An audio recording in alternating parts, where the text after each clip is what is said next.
All right, here we go. Ladies and gentlemen, welcome back to the Reyes Reflection Podcast. Always free to subscribe on Apple, Spotify, iHeartRadio, and follow the socials at I'm Nathanael Reyes. That's on TikTok and Instagram and Threads. I'm threading, so check me out there.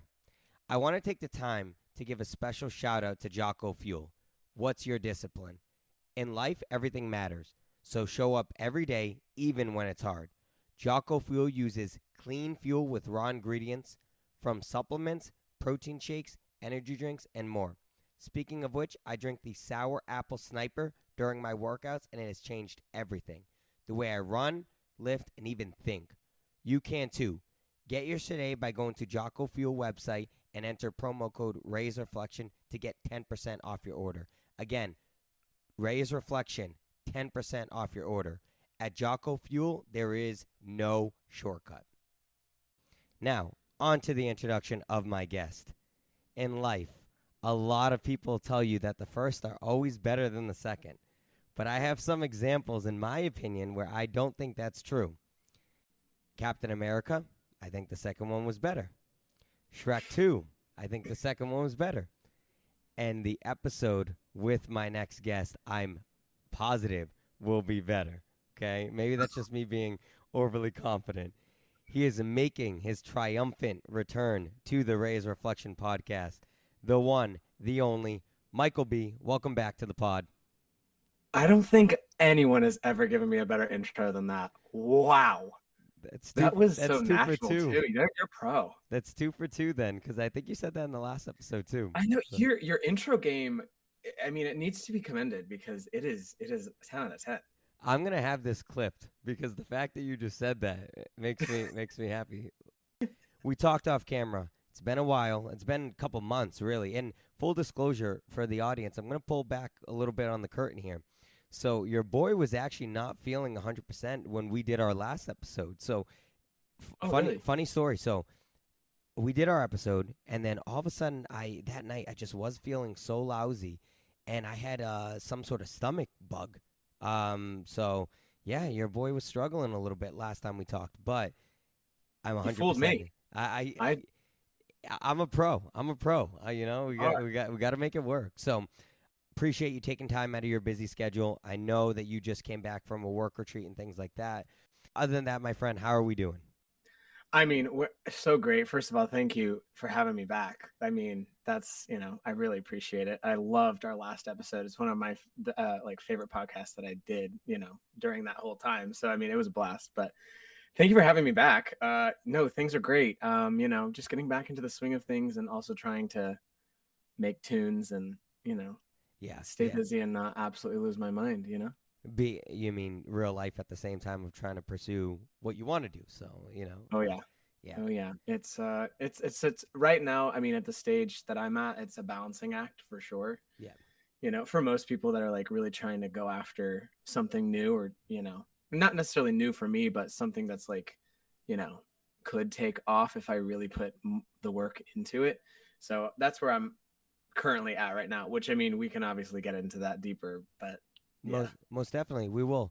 I do want to touch on this. So last time we talked, we discussed your experience on The Voice. We discussed that you had just did the blinds and the battles. I want to pull back the curtain a little bit and discuss the knockouts and the playoffs. So you faced EJ. You got to work with Niall and Reba. You called her Oklahoma royalty. Talk to me about that experience, about working with. It's one thing where you're being coached by Niall, but now you're working with someone who I grew up with, and I'd come home, see her on ABC Family, eat my pretzel sticks, and watch her at 3:30 p.m. So we've all been there. We all have those shows. And then Judge Judy was on at 4. My mom had to watch Judge Judy. So. Oh my gosh, are we related? Like, I feel like we could be family because like my aunt would never miss an episode of Judge Judy. Oh my goodness, my mom was watching that religiously. She would be sweet. I have distinct memories of her sweeping, cleaning the house while watching Judge Judy, and and she still has shows too. I mean, she still films. I mean, don't pee on my leg and tell me it's raining. Yeah, I mean, she's got some of the best quotes that you could ever with Officer Byrd. I love Judge Judy, Is but that line from Judge Judy? I just want to, because my mother has said that to me. So that is I a Judge Judy line for sure. okay. So my mom is the one who for so long I thought my mother was the one who made that up. Now I know it's the iconic Judge Judy. So good to know, Mom. I'm gonna call you out on that. So, what was it like working with Reba McEntire? I mean, to be honest, like that was a surprise for us on the show. So we didn't know who our mega mentor was going to be. Okay. They kept it a secret. And when that moment came, when I, could see who it was as we were like walking out to do that shot, I really had to contain myself because, like you said, like I used to watch her on TV. That's how I knew Reba. I used to watch the Reba show. Like when I was homesick, I would always sit Yeah. in my parents' room and watch the Reba show. Yeah. That's what I watched. I didn't watch too many cartoons. Reba show really got me. And I always loved Reba very much. And so I'm Me originally too. I live in LA now, but I'm originally from Tulsa, Oklahoma. And she is, like I said, Oklahoma royalty for sure. Like anybody in Oklahoma, if you talk about Reba, they will just sing her to the moon and back because they love her very much. But yeah, no, she was so like gracious and wonderful and had great advice. And actually, one of the things she said, and it's in the show, or it's in the like cut, is she gave me this advice because I was like, what do I do if I'm in the middle of the song and I'm like about to I go up to saw this that. high Yeah. note? Yeah, and I'm like, what can I do to like? I mean, I asked her, I was like, what do you do? Yeah. And she did this like finger tapping thing, and I did it in the rest of the performances on The Voice, and it really does kind of like help. It like takes you out of it for a second, which is really helpful when you're really nervous. But yeah, I love her Yeah, so because I much. saw that you said I'm just gonna start singing and my hands are gonna look like this. So Yes, yeah, just walking around just doing this around the stage the whole time. But yeah, it's kind of interesting the pointers that you can pick up when you talk to people who are more experienced and things like that. And I have a story. So I used to work with kids, and one time I asked the teacher, I said, "What do you do when you're in the middle of something and you want to remember something, but you're trying to get a point across at the same time? So you're mm-hmm. teaching some kids some things, but then there's something that you want to circle back to." And she told me to do this. And she said, just, cross your fingers. And she said, still do what you're doing, still write and still talk, still deliver your message. And then when it goes back, you'll be like, wait, why are my fingers crossed? And I still do that to this day. So Really, when I am got to bring something up, like I said, we're pulling back the curtain. So even in this when I podcast, there are times where it's like if I have a question that I want to ask someone, I'll cross my fingers and I'll put it off camera, and then all of a sudden I'll ask that. So I just wanted to bring that up because I think it's so cool when you're able to pick up those little tips and tricks yeah. from titans and legends and people that you respect and people that you learn from, because those are things that I never learned. So you getting those things to help with your octaves, I believe that's what it was for, or just your range. I Mm-hmm. think that is such a strong tip that she was able to give to you. Yeah, just to like get the opportunity to be in the same room with these mega stars, Yeah, all I want to do is pick their brain. Like, I mean, with exactly. Niall, I asked him so many things of like, what do you do in this situation? Like, what do you do when you're on stage in this? And he was just a wealth of knowledge. I mean, they all are. And yeah, I mean, it was just because like normally you don't get into rooms like that with huge mega stars that often. So I was so grateful. It was awesome. I think it shows how much they genuinely care and how much they want to see you succeed, because Yeah. they're giving you this information so that way you can succeed. It's not that they're insecure in themselves and like, I'm not giving this to you, which they very well could because they're Mhm. megastars. But it's nice to see how down to earth they are in helping you and guiding you in this journey, because I think ultimately they want to see people succeed. At least that's what I think they do when they're given these coaching opportunities to help people like yourself and many others. Yeah, because I was gonna say like nobody ever wants to see someone like fail. No, They want to like help unless you're them a in any bad way they person. can. You know, Yep. and it's even when it comes to because like I used to live in New York and I like did the whole I auditioned for stuff all the time, and I would always ask like if I got to know a casting director, I would always ask. I'd be like, I'm like, why? Like, what is the thing? What is it? It's like, what's the secret or whatever. And there's really not one. The thing is, the casting director wants you to do the best you can. Like, they Right. want you to walk in and that role is yours. And that's how you have to think of it. And I mean, once I had that shift in my mind, I started to like book jobs. I started to like book little gigs and whatnot. So yeah, they want everyone to do well. They don't want anyone to fail. Nobody wants to watch that. That's depressing. So yeah. Great point. No, it's true. I think ultimately everyone can find their lane and be successful, and as long as you're secure in that, you can be proud of other people while also finding success in your own avenue, because success, I believe, is measured individually. It's not measured by what, oh, I'm 29 and this person's 23 and they're farther along. That's okay. Mm-hmm. Doesn't mean anything. It means you're finding your avenue, they're finding theirs.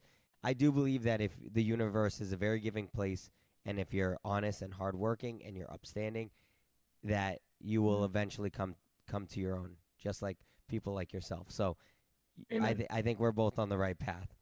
Mm-hmm. On The For Voice, the song that you chose was When You're Gone by Shawn Mendes in your knockout.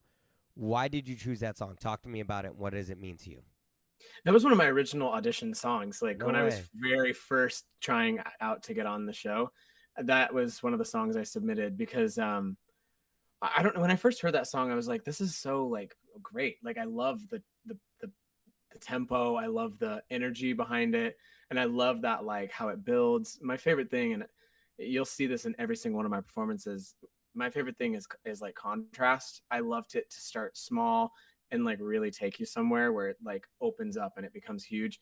And I could kind of do that with that song. And yeah, I was really grateful to get that song. Like, all the songs, because how do I say this? All the songs that I did on the show, like, were my favorites. Like, I'm so glad that I didn't like have to sing a song I didn't want to sing. That's one thing I will say. I got to sing what I wanted, and that's a gift, because if you sing something you love, like, you're gonna execute it so much better Oh, than totally. if it's like a song you're not into, but you're like, and it's like a challenge to make it yours. It might not settle in the right place, all that stuff. So, I mean, I was so glad to sing that one. And I love Shawn Mendes. His music is fantastic. His album Wonder is amazing. I love him. Yeah, he's very talented, and I couldn't agree with you more. Like, for example, I love listening to artist covers, because one of the things I love about that is, why did that artist choose that cover to cover this particular song? Whether it be YouTube singers such as Conrad Maynard or things like that, where he picks specific songs to cover. Sometimes I sit there and I go, why did they choose that song? And they put their heart and soul into it, and it's like, Yeah. wow, that song must mean something to them, because otherwise, why would they pick that song? And so that's why, to be completely transparent, sometimes I like voice covers better than original covers. Like, when people like yourself or other artists, when they sing on The Voice, because they're picking a song for a specific reason, and that song means something to them. So that's why I'm always a huge fan of individuals when they pick a certain song, because I'm like, why did you pick that song? That song has to mean something to you. So does that song have a particular meaning to you, like, that you can pinpoint and say, that song means this much to me, and that's why I wanted to sing it? That song used to, it used to, like, old me could have connected to it, like, because it's kind of about a relationship that's dissolved Yep. and like that person's gone. I'm not in that situation now. I mean, I'm in a, a happy relationship that I've been in for 4 years, but I have felt that feeling of what that song means for sure. And it was very easy to just like dip into that and like go into that lane and remember what that was like. Because if that song was released when I was like, you know, going through it, or like I went through a breakup or something, that I would have clinged to that song, Yeah. because it's something so many people deal with too. They go through like, bad breakups and stuff. Oh, yes. So it's a super relatable song. I think that's another reason why I was so attracted to it, because, I mean, I may not be broken up right now, but like, I know that feeling. I'm very familiar with that feeling. So Oh, yeah. it made it easy to sing it, honestly. Heartbreak does not discriminate. I mean, like, we Louder. Yes. We've all been there. We've all been there, and it really doesn't. And it's painful. It's brutal. So, I thought you did a great job with that song. Niall said that you could really sell a song. Those were his quotes. That has got to be a great compliment. Did you hear him say that, or is that something you saw when you got to watch it for the first time? And what was your reaction when you heard him say that? I don't know if he ever like said that exactly to my face, but he would say like, "Oh, wait, let me do my bad Irish accent. What are you talking about, Michael? You could sing anything." And that was pretty good. That was pretty good. Thanks. I don't know if that was bad. But when I saw the actual cut of the show and he said that, that really meant a lot to me, because I've always, viewed myself as a singer that, is more on the theatrical side. I like things that are more moving, and I love pop music. I think that's why I love R&B so much, is because it's like, it's got like, soul and stuff into it. But yeah, when he said that, that meant a lot to me, for sure. Yeah, I mean, that's such a resounding compliment. I mean, it echoes in eternity to just be able to hear that. But no, that was a pretty good Irish accent. Better than me. So. It helps that my entire family is very Irish. Maybe, I don't know, maybe. Okay. But, yeah. No, I could never try. Like, for example, this is gonna sound so bad because I love him as an artist. But is Ed Sheeran Irish? I don't know. I'm not sure. No, I think he's British. Yeah. Okay. Pretty sure he's British. And the reason why I say this, because every time I go to his concert, I love when he says this one particular line. And you know what? Just because I know I'm in a judge-free zone, I'm gonna say it. I love when he says, "New England, if you have a light on your phone, can you please put it up?" And like, cause I just love when he does that. But anyways, bad accent. So I have a bad accent. You have a pretty good one. So. Wait, what does he say?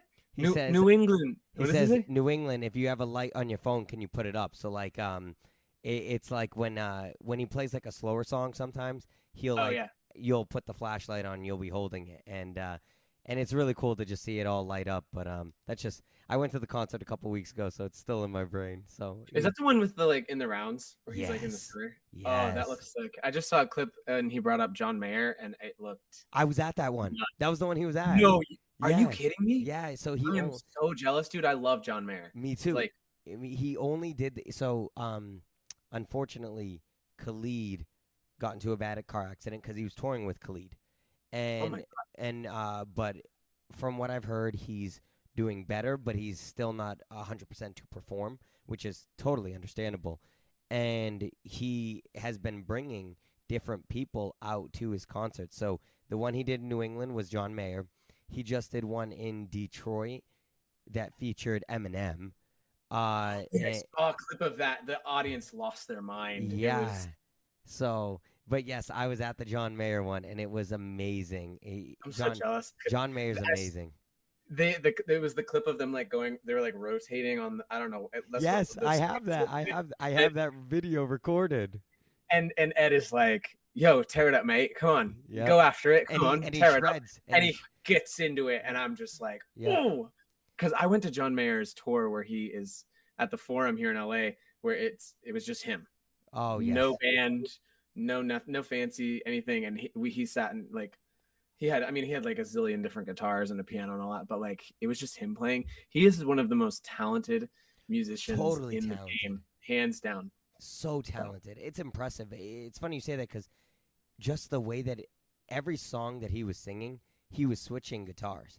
So it was just like, and it was electric, acoustic. It was amazing.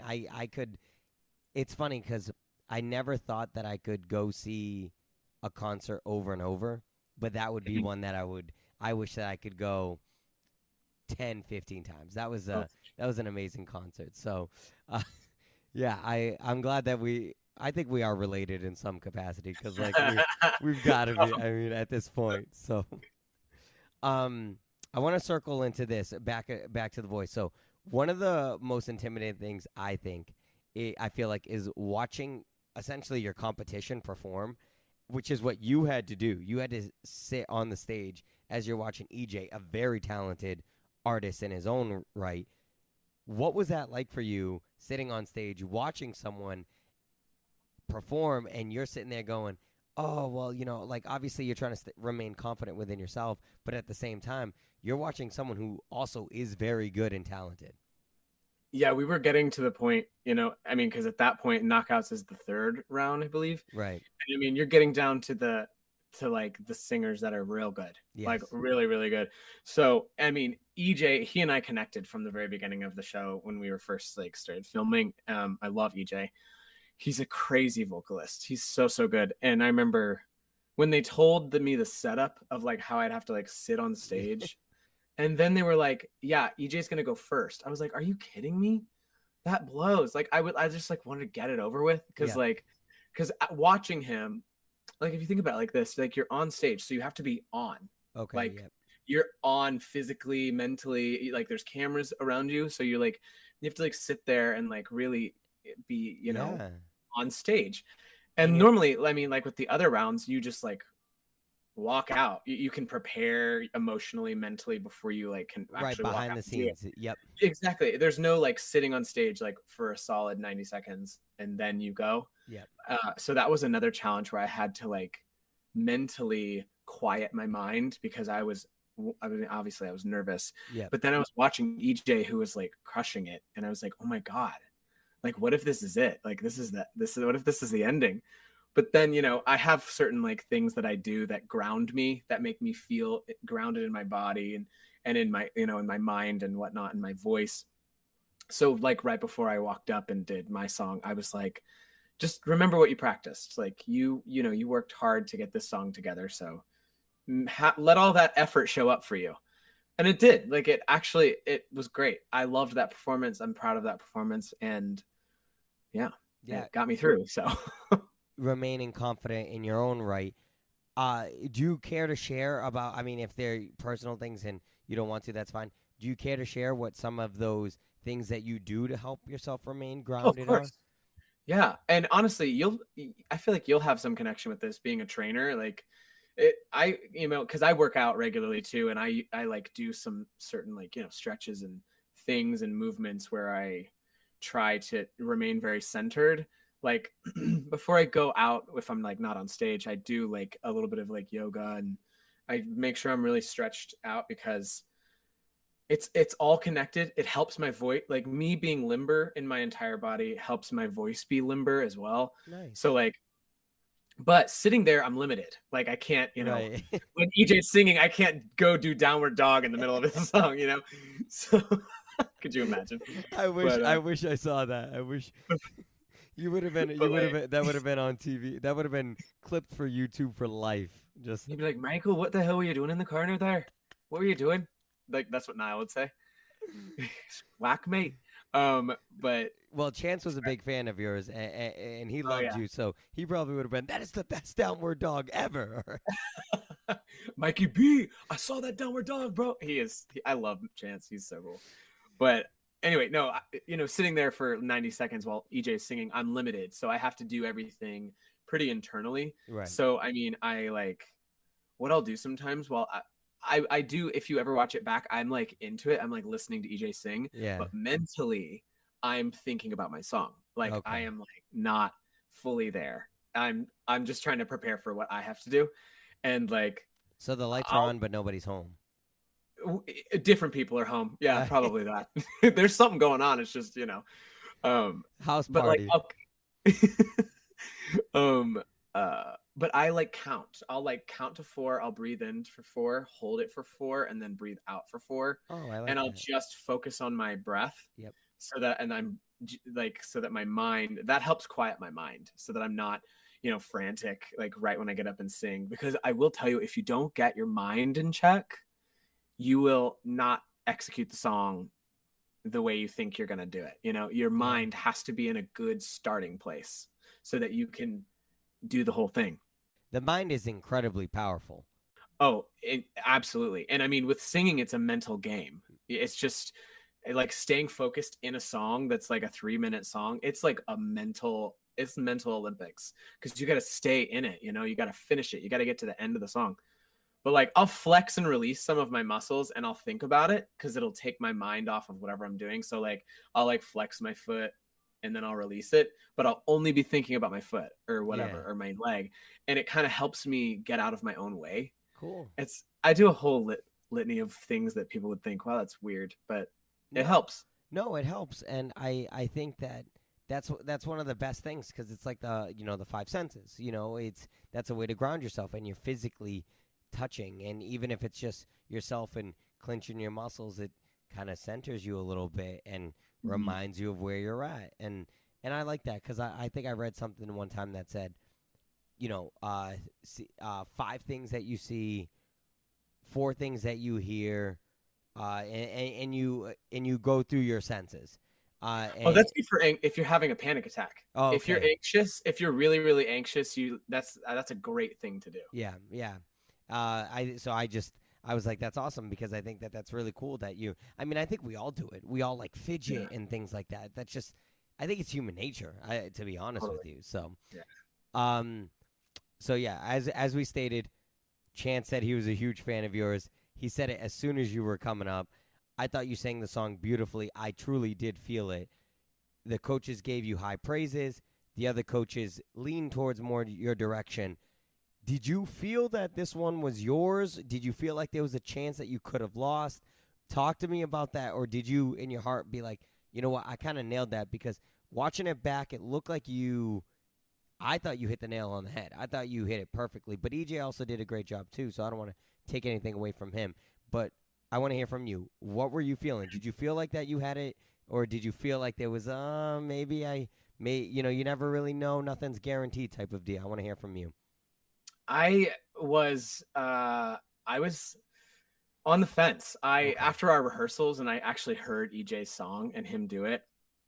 And then, of course, once the performance happened, from the rehearsals to the performance, I was nervous because I was like, it could literally go either way. I had no idea how it was going to come out. Like when I walked away, I thought I did good, but I didn't walk away like, oh, I won that thing. I totally didn't feel that way because I'm like, EJ could easily take this win. Okay, right. It was it was neck and neck for me in my mind. And yeah, I had no idea like how it was going to play out, which, yeah. And the cards did lean more in your direction this time, which was awesome. Like I said, I thought you did a great job. Then playoff time happened. They did a funny bit where you said the voice, and every time you said it, it said the voice. I was gonna do it here, as a sound bite for you, but copyright. No, I'm just kidding. Totally. I'm kidding. You were given the moniker of the theatrical dark horse. Do you feel like that name fits you? For sure. Yeah, I definitely can understand that name. Yeah. Especially because like they didn't really. Kelly said it a million times. Like after my blind, she was like, it was blind, and then once we did the battles, Kelly was like, I had no idea that you could do that. You know what I mean? So I get why they call me that. And I love it. I love it so much. So that's you, and you're like, yep, that's me. That's totally me. I was like, yeah, that's probably me. Yeah, that's me.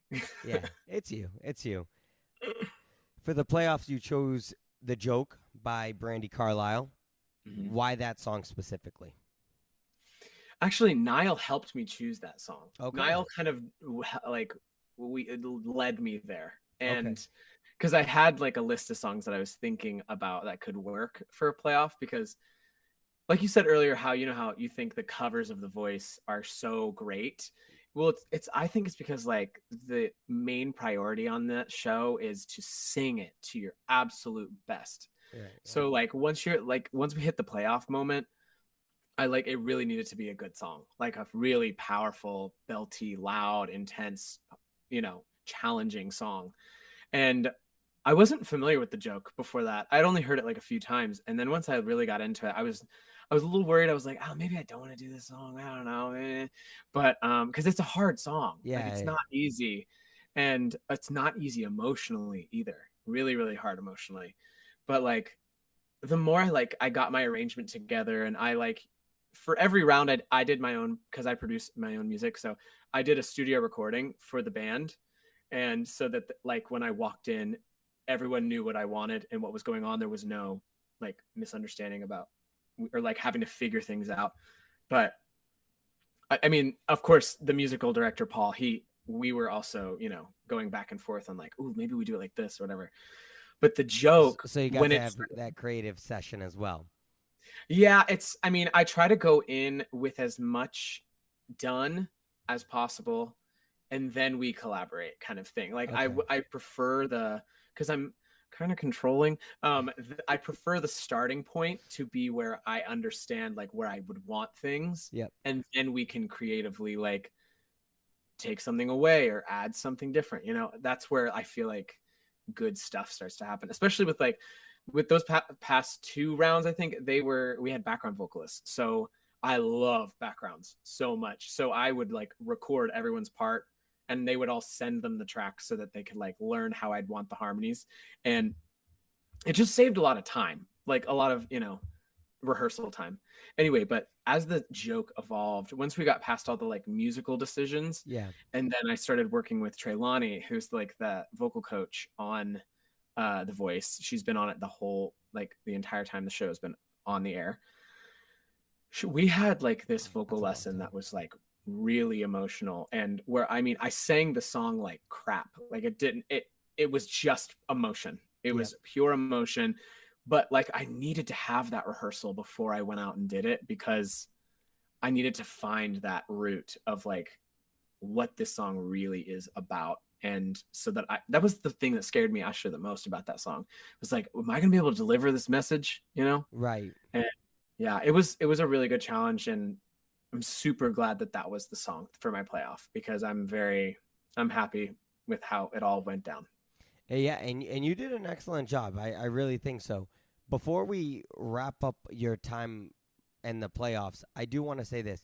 So you opened up on The Voice at the playoff episode. You opened up about how you came out at 19 on national TV. I actually love how you said it. You said, "I'm gay. Let's get that out the way." Yeah, I was sick of not saying it. I was just like, God, can we get this out of the way? I'm just gonna say it. But yeah, you said that you've always felt like that was in you.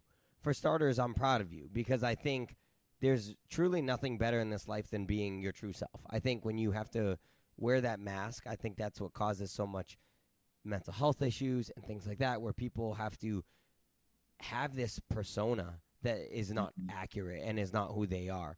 So I just want to say that I am so proud of you, my friend. I'm honored to call you my friend, and it's very commendable. What were some challenges, though, that you struggled with as you were going through this time of realizing that that's who you truly were, but at the same time you're navigating in a way, because that's a long time, and I know everyone's journey is different, but 19 years old, and you said you always felt like you had in you. What were some struggles and some challenges that you had while you were navigating, trying to figure out who you truly were? Oh, that's a great question. I mean, I had support at home. My family has always been very supportive and lovely, and it was the easiest process coming out to them, That's which awesome. was great, because I have so many friends where it's not that case. That's not the case at all. Correct. Like they have a Same. really rough time. They get kicked out. I mean, they get disowned. And it's terrible, terrible, terrible. But I don't know. Adding that element. I mean, once I was able to finally say it, I was like, it's such a weight off my shoulders, and I didn't have,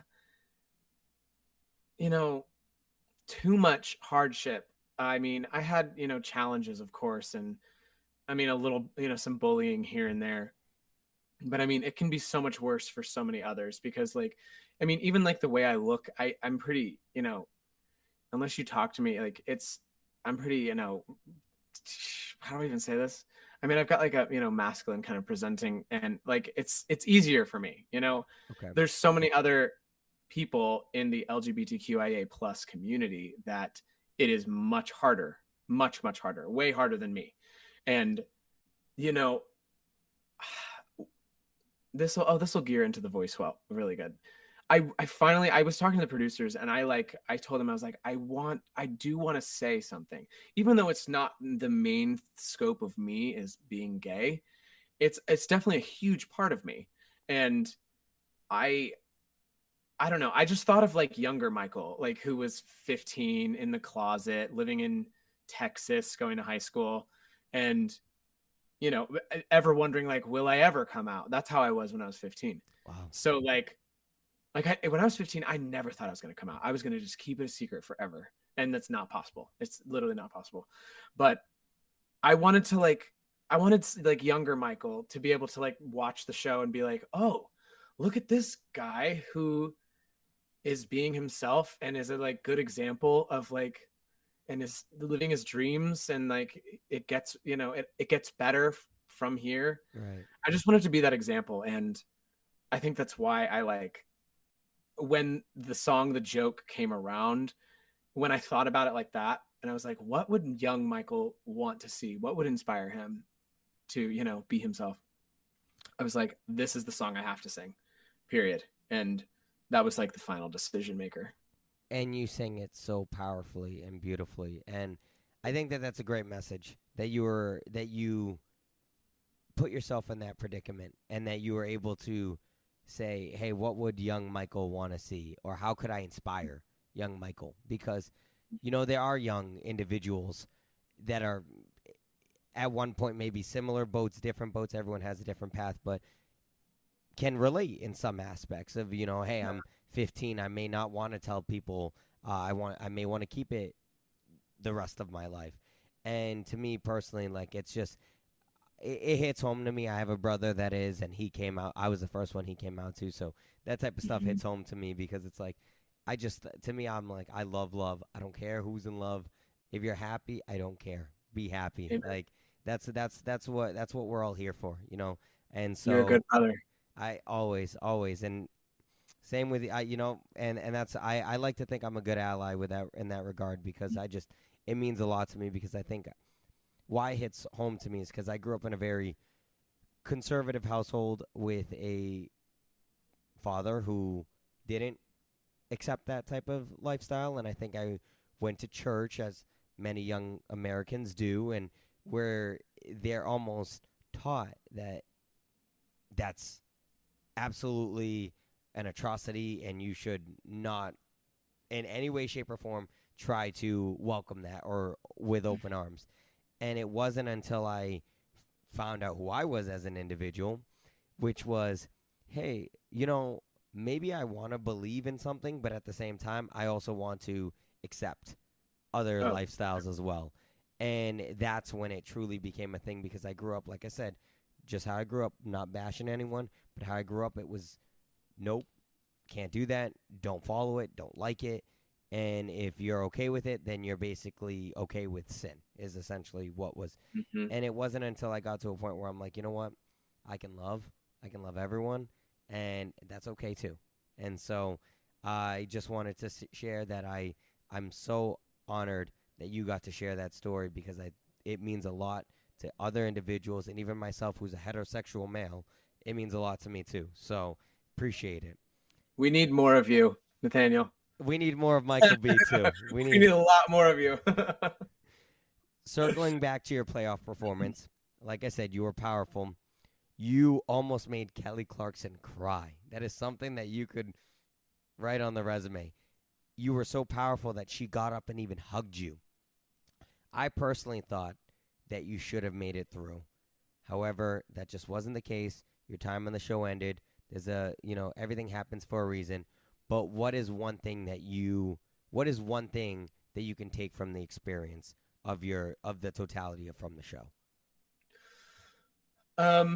It reminded me that I was born to do that, like sing, and I know it's like it's a gift. It is my gift, and it reminded me that I shouldn't give up on it. I really was close before The Voice. I was like, I was gonna hang the hat and just stop. I wouldn't stop singing, but I would stop. Trying to pursue like a career, or.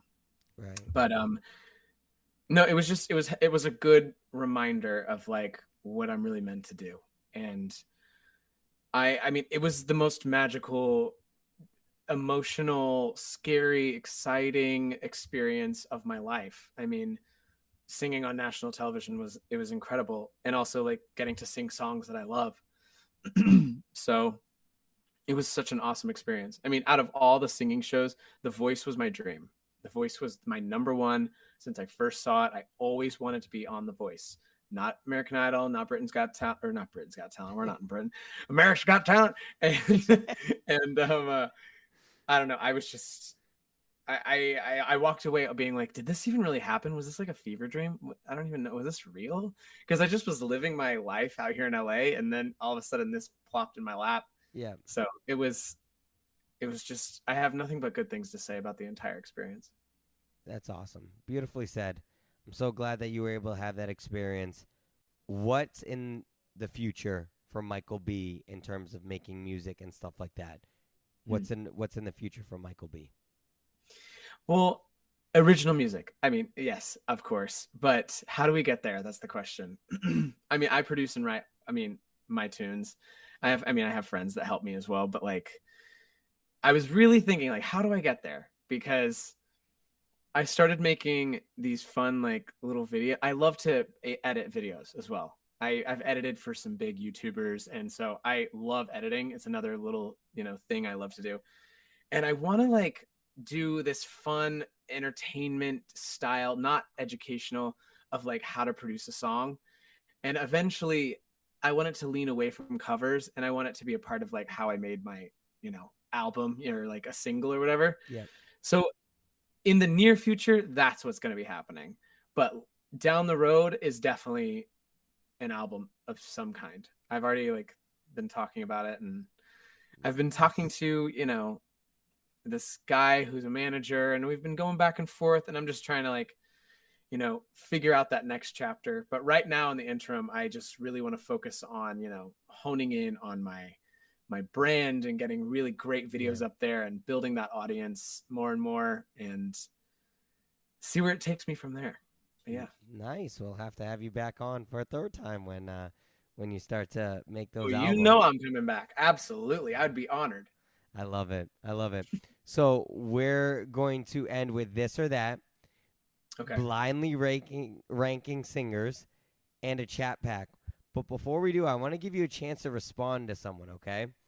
So, last time you were on the show, you said that you believed the moon landing was fake, okay? Oh my God, that's right. I want to read you some of the comments, and you can give your retort, okay? All right? Because I like to think I'm a diplomatic individual, okay? Yes. Okay. One comment said, rather, the reason why we haven't gone back there is because there's nothing there. Another said, it's a stunt to show the Soviets that we have better tech during the Cold War. What's your response? Oh, gosh. I don't know. Here's the thing. I'm going to stick by this because, like, I still think, like, in what, 1969? Is that the year? That was the year we went to the moon, right? We went to the moon in 1969. Yeah. Yes, it is. I believe we've been to the moon. Was that Even Stevens? It was Even Stevens. Yes. Okay. Oh, I love me some Even Stevens. I mean, obviously we've been to the moon. Right. I mean, it's 2023, but like before a fax machine was made, we're going into outer space. I don't know. And I think it just stems from my mother, but like, it could very well be. I mean, it probably is true that we went to the moon in 1969. And of course it was probably just, what was it called in history? Where it was like the space rush or something, like who can get to the moon first with the best technology. Yes. That, I do remember like, learning that in history class, but I don't know. I just think it's like a funny thing to say, like, be like, I don't believe we went to the moon in 1969. We probably did, but it's just like a funny, like ridiculous conversation starter.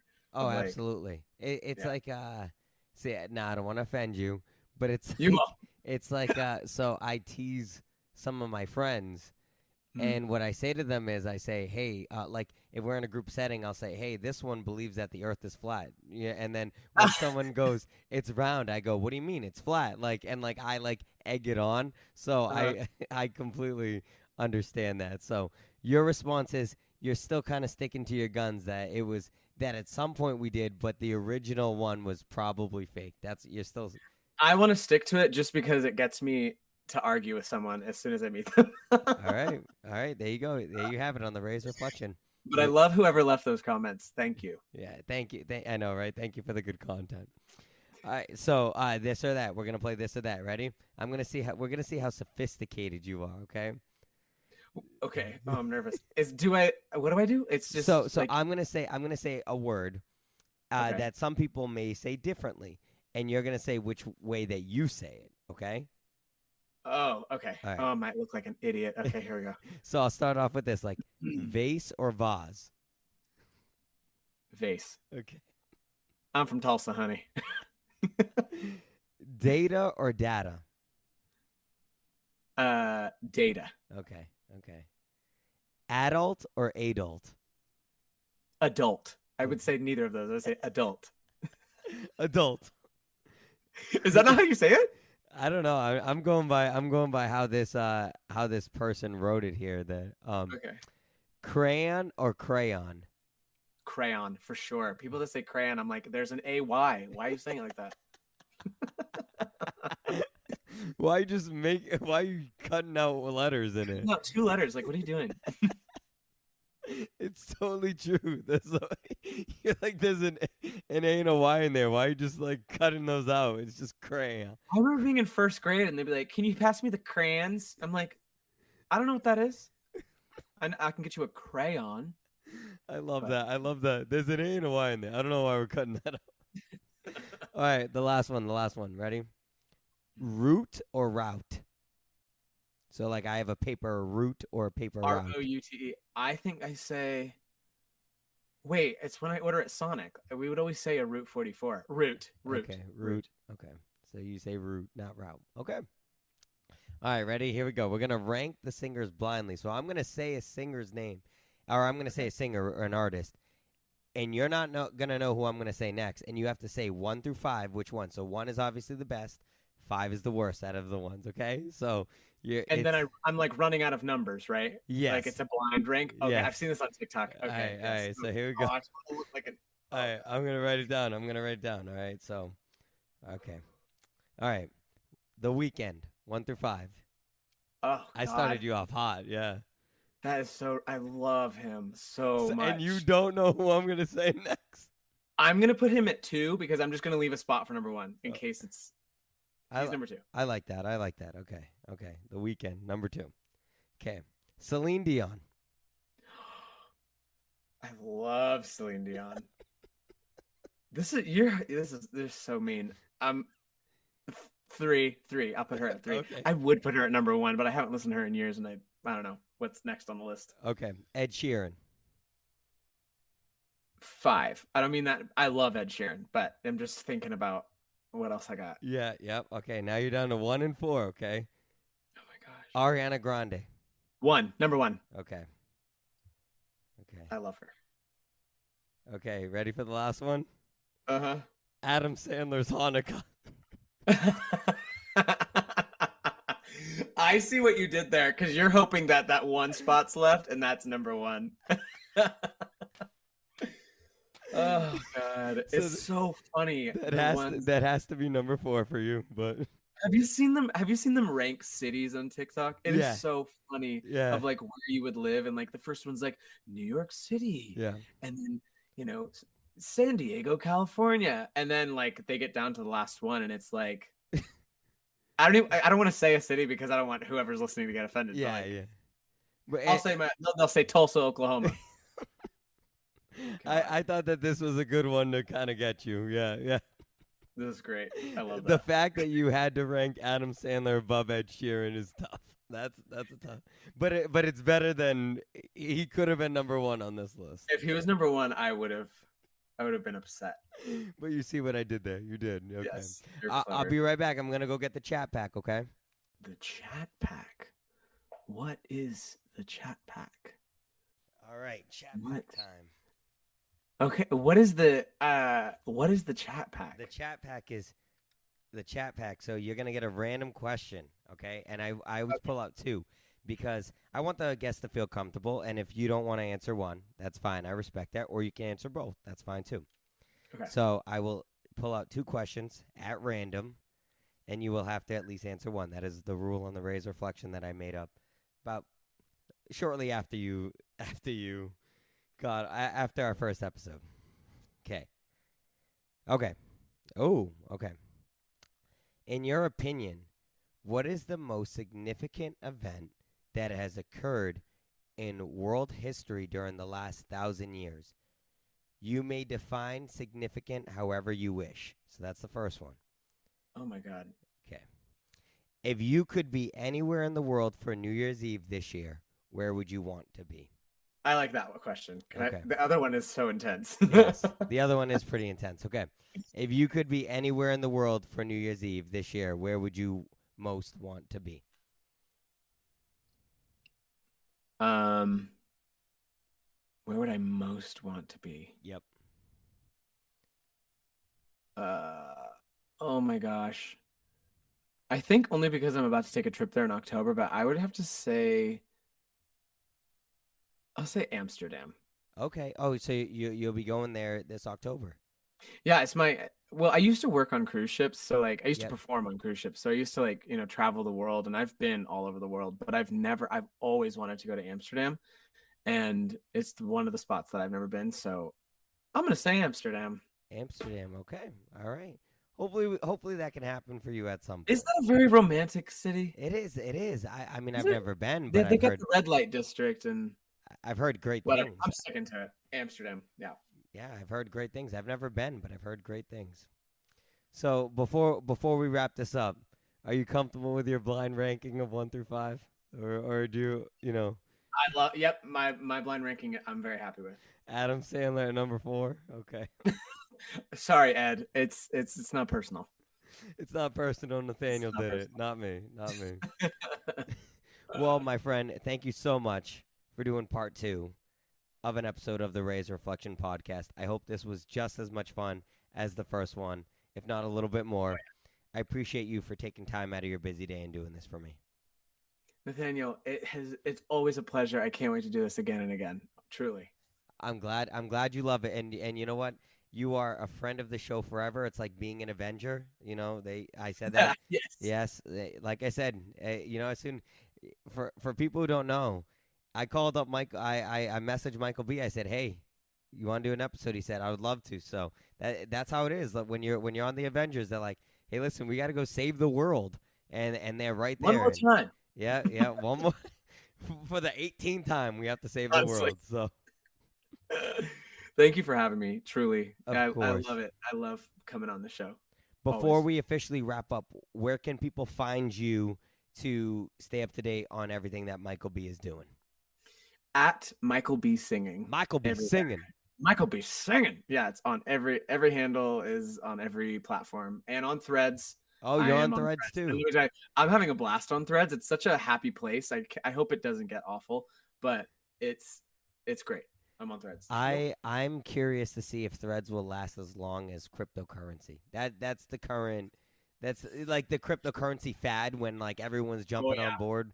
So I'm curious to see, or until Twitter sues them. I'm not sure which one will happen first. I know, and Twitter that's on its slow death that's happening over at Twitter. So it's just, I knew that I was waiting for the next platform, and I don't know. We'll see. We'll see. Threads came along. On a personal note, I loved Twitter back in the day. I was popping off on Twitter. Like when I was in high school, like I was writing my Twitter handle everywhere, and like like I like beaches and like things where you can like write. I would be writing my Twitter handle on there just so people could follow me. So, but anyways, that was a long time before.